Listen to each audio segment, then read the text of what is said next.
और इसीलिए सरकार भी निजीकरण चाह रही है ताकि अपने कॉर्पोरेट मित्रों को वो 145 लाख करोड़ जो हार्ड ओन्ड मनी है गरीबों का, आम जनता का, मिडिल क्लास का, उसको किस तरह से लुटाया जाए। सर देखिए, किसी भी एक सेक्टर को प्राइवेटाइजेशन से नुकसान नहीं है। प्राइवेटाइजेशन से नुकसान पूरे देश को है। हर कोई परेशान है, हर सेक्टर परेशान है, तो इसका विरोध तो होना बिल्कुल सही है। जिंदाबाद जिंदाबाद जिंदाबाद। निजीकरण धोखा है, निजीकरण धोखा है। इंकलाब जिंदाबाद, आयुषी जिंदाबाद। देश भर में जो सपोर्ट मिला है बैंक यूनियन को, वो इसलिए मिला है और वो इस बात का परिचायक है कि आम जनता समझ चुकी है कि ये सरकार बेचने पे आमदा है, सारे नेशनल एसेट्स को बेचना चाहती है। और बैंकों में जो, जैसा मैंने कहा कि 143 लाख करोड़ पब्लिक का डिपॉजिट है, उस डिपॉजिट के ऊपर कॉर्पोरेट का नज़र है कि किस तरह से इस डिपॉजिट को लेकर के हड़प करके अपने बिजनेस को बढ़ाया जाए। और इसीलिए सरकार भी निजीकरण चाह रही है ताकि अपने कॉर्पोरेट मित्रों को वो 145 लाख करोड़ जो हार्ड ओन्ड मनी है गरीबों का, आम जनता का, मिडिल क्लास का, उसको किस तरह से लुटाया जाए। सर देखिए, किसी भी एक सेक्टर को प्राइवेटाइजेशन से नुकसान नहीं है। प्राइवेटाइजेशन से नुकसान पूरे देश को है। हर कोई परेशान है, हर सेक्टर परेशान है, तो इसका विरोध तो होना बिल्कुल सही है।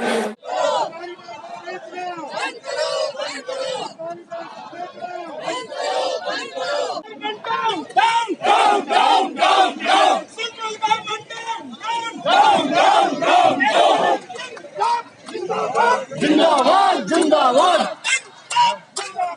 जिंदाबाद जिंदाबाद जिंदाबाद जिंदाबाद। सरकार को जब भी कोई सरकारी नीतियां इंप्लीमेंट करनी है, लोगों को सुविधाएं पहुंचानी है, तो सबसे पहले सरकारी बैंकों के ऊपर ये लोग टारगेट्स डालते हैं कि सरकारी बैंकें ये करेंगे। आप डिमोनेटाइजेशन के टाइम में आपको स्थितियां पता है कि किस तरह से स्थिति रही थी। हम लोगों ने तब भी फुल डे लोगों ने काम किया है। रात को 12-12 बजे तक हम लोग ब्रांचेस में रह के काम किया। कौन सी प्राइवेट बैंक ने किया? जनधन योजना में कितने गरीब जनता बच्चों के हम लोगों ने अकाउंट्स खोले, स्कॉलरशिप्स के लिए अकाउंट्स खोले, तब तो किसी भी प्राइवेट बैंक ने आके लोगों की मदद नहीं करी थी। जब LPG सब्सिडी का आया, आधार सेंटर्स आप देख लीजिए, कौन सी प्राइवेट बैंक इनका काम करके दे रही है। जब सारी काम आप अपना सरकारी बैंकों से करवा रहे हो, फिर आप उन्हीं को बंद कर दोगे तो सरकार खुद गर्द में जाएगी। हम लोग जो कर रहे हैं ये हमारे फ्यूचर के लिए ही कर रहे हैं। आगे आप देखिए, जो हमारे पुराने रिटायर्ड जो बैंक के हमारे पुराने सीनियर्स हैं, उन लोगों की पेंशन पे भी फर्क पड़ेगा, हम लोगों के फ्यूचर पे भी फर्क पड़ेगा। सारा देश बिक रहा है, किसी के पास में कोई फैसिलिटीज नहीं पहुंचने वाली है अगर ये प्राइवेटाइजेशन हो गया तो। इतनी गरीब जनता है हमारे देश में, सब लोग सारी सुविधाओं से महरूम रह जाएंगे। गवर्नमेंट ऑफ इंडिया को प्राइवेटाइजेशन की जरूरत थी, तो फिर इसको नेशनलाइज करने की ज़रूरत क्या थी। और इस तरह तो हम वही 1969 पे पहुंच जाते हैं, जब 31 जुलाई को नेशनलाइज हुआ था। और नेशनलाइज होने का कारण ये था कि इंडस्ट्रीज़ का डेवलपमेंट और आम आदमी तक बैंकों की पहुंच, जो कि हम अगर ऐसा करते हैं, दोबारा प्राइवेट करते हैं, तो आम आदमी तक उसकी पहुंच नहीं हो पाएगी। तकरीबन हमारे पूरे इंडस्ट्रीज में 10 लाख बैंक कर्मचारी है जो प्राइवेट बैंक्स में भी हैं और सरकारी बैंक में भी हैं। आपको ये जान के आश्चर्य होगा कि पहली बार एक भी ब्रांचेज, चाहे वो प्राइवेट की हो चाहे सरकारी की हो, नहीं खुली है। और सभी जगह हड़ताल, 100% हड़ताल है। लोगों के अंदर रोष है, लोगों के अंदर गुस्सा है कि सरकार की ये जो नीति है, ये कहीं ना कहीं राष्ट्र विरोधी नीति भी है, जन विरोधी नीति भी है और कर्मचारी विरोधी नीति भी है। लॉकडाउन का अगर आप एक सीन देखें तो सारी ऑर्गेनाइजेशन बंद थी, सिर्फ हॉस्पिटल्स और पुलिस वाले और बैंक्स एक दिन के लिए बंद नहीं हुए। डेली बेसिस पे आके हम लोगों ने 9 to 5 काम किया है। और उसके बाद मोदी जी बोल रहे हैं कि गवर्नमेंट बैंक कुछ यूटिलाइजेशन नहीं दे रही है, कुछ काम नहीं कर रही है, जो बहुत गलत है। जब हम बैंक न खोलेंगे, भारत सरकार डाउन डाउन, भारत सरकार डाउन डाउन।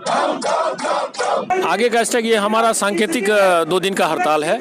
अगर सरकार अपने बैकफुट पे नहीं जाती इस पॉलिसी को लेकर के, हमारी United forum of bank unions की बैठक होगी और वहाँ हमारी आगे की रणनीति तय होगी।